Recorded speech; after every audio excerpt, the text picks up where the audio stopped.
So today we will talk about the limitations. Okay. Yes, sir. So what is the first point written here? Complexity in formation. Hmm. See, the formation of the company is complex. There is a complete one unit about formation of company. There are so many formalities which we have to do. You know, it's not very easy to form the company form of business organization. So a lot of formalities are required. We would be talking it in much detail because that topic is also the part of this this unit only, and then I will talk that what are the formalities which we have to do. But right now you just understand this much, that the formation of the company requires lot of time and a lot of effort also, and you should have a good knowledge of all the legal requirement and what are the procedures which you will have to follow. All these things you should know, then only you will be able to form the company. So if you compare it with the sole proprietorship or partnership, I would say, the company formation or the formation of the company is the difficult in comparison to other forms. Okay. So this is one or the first limitations. Is this clear?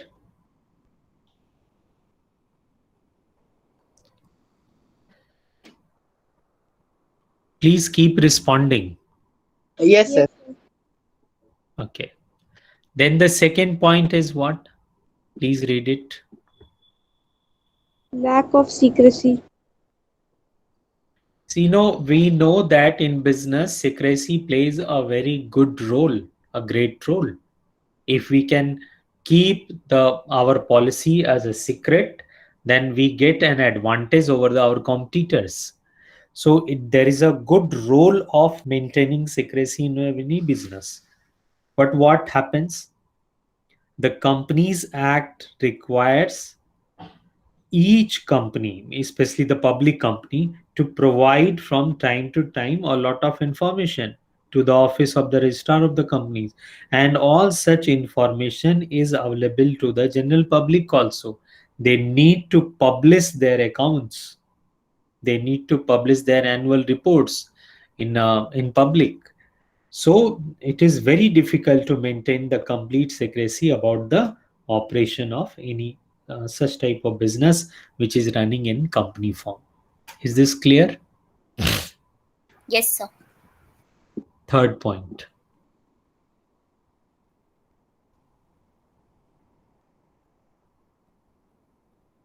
You will have to read, then only I will explain. Impersonal work Personal work environment. environment. Okay. So here in company, what happens? I would say that there is a this is the form of uh, business or nation where there is a divorce. You would be surprised to listen this word.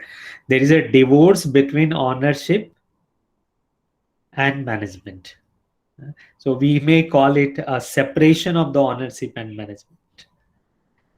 So this will lead to a such type of situation where is lack of effort as well as personal involvement on the part of the you can say the those people who are managing the business would be difficult, and the large size of company further make it difficult for the owners also and top management to maintain any kind of personal contact with the employees, customers or creditors. So what happened? There is no personal touch. Now you are having a sole proprietorship, and suppose you are running your own saloon, you are running your own general store, and you are the only person there. So you can easily maintain a personal touch with your customer, with your clients, with your employees even. But this is very difficult in a company form because owners are different. and the people who are managing this are the professional managers. Making sense? So there would be impersonal work environment. There would be no personal work environment. Personal touch would be lacking here. Is this clear? Yes, sir. Okay, Yes, sir. next fourth point. Numerous regulations. There are a lot of rules, regulations in company. For example, the whole of the functioning of the company is subject to many legal provisions, many regulations, many rules, many compulsions. So a company is burdened with numerous in respect of you say auditing, voting, filing of reports, preparation of document, and all these. They need to require various certificates to continue their business from different agencies. Like they need to go to the registrar of the companies, they will need to go to the government office. So this actually reduces the freedom of operation of a company and takes a lot of time, effort, and money into it. Right? So this is one another limitations of company form. Is this clear? Yes, sir. Next. Delay in Next. decision making.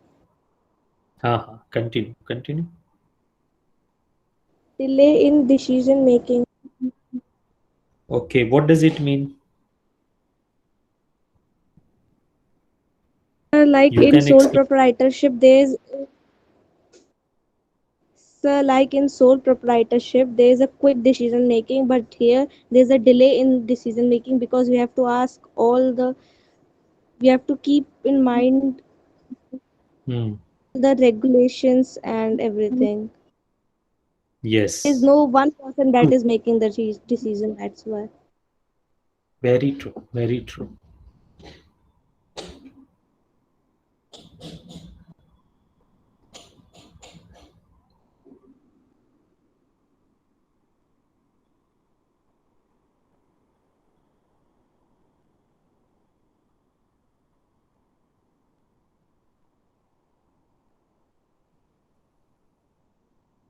Okay. Then the next one is what? This may be a new term for all of you. Please read it. Oligarchic management. What does it mean? Can someone tell me? What is the meaning of this word oligarchic? Overall, sir. No, my dear.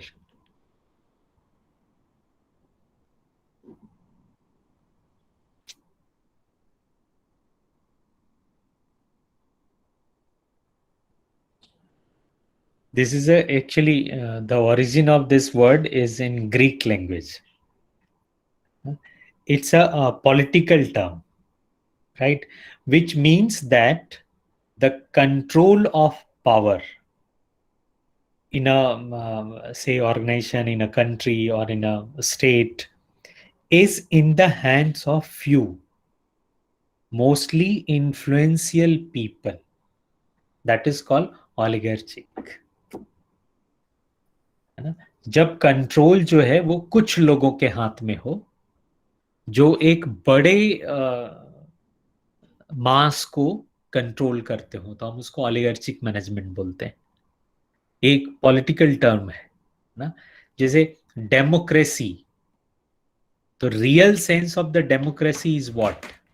That this is the government by the people, for the people, of the people, isn't it? Yes, sir. तो ऑलिगार्चिक क्या हुआ? जब कोई एक राजा राज्य करता हो, तो राजा का जो परिवार होगा, जो फैमिली होगी, राजा, राजकुमार, क्वीन, है ना, उनके रिलेटिव्स, वही सब इन्फ्लुएंशियल पीपल होते हैं, वही एक्चुअली कंट्रोल करते हैं पूरे स्टेट को, पूरे कंट्री को. So this is called oligarchic. Now, how it is in company? See, company also we say that the major decision are done by voting. isn't it? But what happens here? The board of director is basically deciding all these things. Now, board of director is a small group of people who are influential people who are managing the whole of the business, whole of the organization. So it looks like that it is democracy, but actually it is not. It is oligarchic management. Getting it? Yes, sir. Yes, sir. So hope this is clear now. Yes, sir. And the last one is Conflict in Conflict interest. in interest. So there are many groups, there are many stakeholders of a company. For example, employees, the management, the outsider people. So they may be they are interested in higher salaries. Who? Employees. Consumers desire higher quality product at lower price, and the shareholders want higher return. Right? Are you not seeing that all these are contradicting each other? अगर customer को अच्छा product चाहिए, अच्छी quality का product चाहिए और कम दाम में चाहिए, तो इसका मतलब कंपनी को प्रॉफिट कम होगा, तभी तो ये संभव है. Yes no? Yes, sir. अच्छा, ऑनर्स को क्या चाहिए? शेयर होल्डर्स क्या चाहते हैं? ज्यादा प्रॉफिट हो, है कि नहीं? मैनेजमेंट क्या चाहता है? हम इफिशियंसी एक्वायर करें, कम खर्च में काम करवा लें. एम्प्लॉयज क्या चाहते हैं? ज्यादा सैलरी मिले. जब ज्यादा सैलरी देंगे तो खर्च बढ़ेगा या कम होगा? सर खर्च बढ़ेगा. तो जो भी ग्रुप हैं, है ना, चाहे एम्प्लॉयज हैं, स्टेक अदर स्टेक होल्डर्स, हाँ, वो ऑनर्स हैं, शेयर होल्डर्स हैं, या सप्लायर्स हैं, हमारे कस्टमर्स हैं, इन सब का अपना अपना इंटरेस्ट है कंपनी में. Yes? Yes, sir. So these demands pose problems actually in managing the company, as it often becomes very difficult to satisfy such diverse interest. हर आदमी को satisfy करना तो बहुत मुश्किल हो जाएगा ना. तो अक्सर जो है वो एक दूसरे के इंटरेस्ट के साथ में कॉन्फ्लिक्ट्स आता रहता है कंपनी फॉर्म में. Is it clear?